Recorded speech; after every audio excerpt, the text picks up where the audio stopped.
Hi, ako si Joma. Tamad pero maraming pangarap. Kaya tara, samahan niyo ako ngayong araw na to. Huy, ano daw? At ito nga po, meron kaming dalang bangus. Bali, dinala po namin yon sa kapatid ng tatay ko. At yung video nga po na ito ay pagkatapos po ng bagyong Juan. At ayan, ginabi na nga po kami dahil nasira nga po yung motor ni tatay. Kaya ayan, tamang merienda na nga lang din po muna ako dito at hindi ko nga po nagustuhan yung tinda nilang siomay. Kasi naman parang alam mo yan, ang lamig tapos yung amoy, inamoy ko kasi parang iba na talaga yung amoy niya mga bi.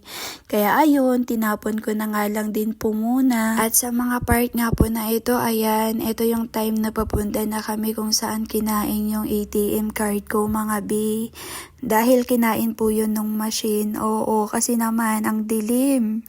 Ang dilim nung mga time na kasama ko yung tatay ko. Tapos lowbat pa yung phone ko. Hindi ko namamalayan na lumabas na pala. Pero hindi ko agad nakuha yung card ko. Kaya ayun, kinain nung kinain na nung ATM machine, basta yun, kinain na ng ATM machine ng ATM card ko, yun na yun mga bi. Kaya ayan, napabalik ako para kunin. Tapos after nun, pagkakuha ko nga po, dumaan na kami sa BDO para makapag-withdrawal na din. At after nun, napadaan na nga din po muna kami dito sa may Chooks to Go para mapabili na din po muna ng ulam namin dahil sakto nga po ay magla-lunch na nung makauwi kami nito. Kaya ayan, bali dalawa na nga lang din po yung binili ko para para tig-isa po kami nung kasama ko mga bi. Pagpasensya nyo na ako'y nabubulol na dito sa kaka-voice over ko. Huy, ano ba? Tapos ayun, after nga po nun, napabili na din po muna ako ng pagkain ni baby. Ayan, pagkain po ng kapatid ko. Hindi ko anak kapatid ko. Oo, baby lang po yung tawag ko. At ayan, ito sigurado ako magugustuhan niya lalo pag pinatigas. So, ayan ang pinatigas.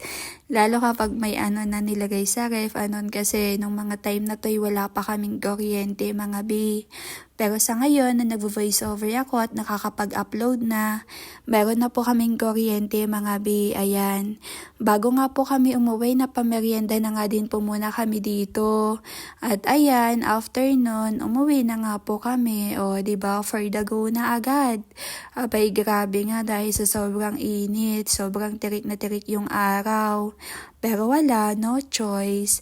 At eto nga po, pagkadating namin, ayan, napakain na nga din po muna ako dito. Habang ako'y nagpapahinga nga po kasi mamaya maliligo na din po ako. Pero ayan po sila'y kakain na, pero ako'y busog pa at ito nga po yung gusto kong kainin. Hoy, ano daw? Tapos ayun, maya-maya nga po, after ko po magpahingay, naligo na din ako. Kasi nga, alam mo yun, parang ang lagkit-lagkit ko, bi. Kasi nga po, galing ako sa labas. Kaya ayun, napaligo na nga lang din po ako. At pagkatapos nun, napahiga, napaupo na po pala muna ako dyan kasi basa pa yung buhok ko. Pero maya-maya, hihiga na. Tapos ayun, hanggang sa makaramdam na ako ng pagkagutom, syempre lumabas na po ako para makakain na. At ito, kakain na nga po ako. Bale, ito na nga lang din po yung inulam ko. Yung binili po namin na Chooks to Go. O, diba? Tapos ayun, dahil nga po unti lang yung nakain kong kanin, ito kakain na din po muna ako ng tinapay. Huy, wag kayo, nagda-diet na yan. De, charot lang. Alam mo yun, unti lang yung kinain ko na kanin, kaya ay napakain agad ako ng tinapay mga bi. Kasi naman, ako'y tumaba na talaga mga bi, oo. At sa mga part nga po na to, ito, nabibideo ako ng pang-reels ko para lang meron akong may upload. At ayun, kita nyo naman na po siguro yung mga in-upload kong short video. Ayan, yung reels ko po.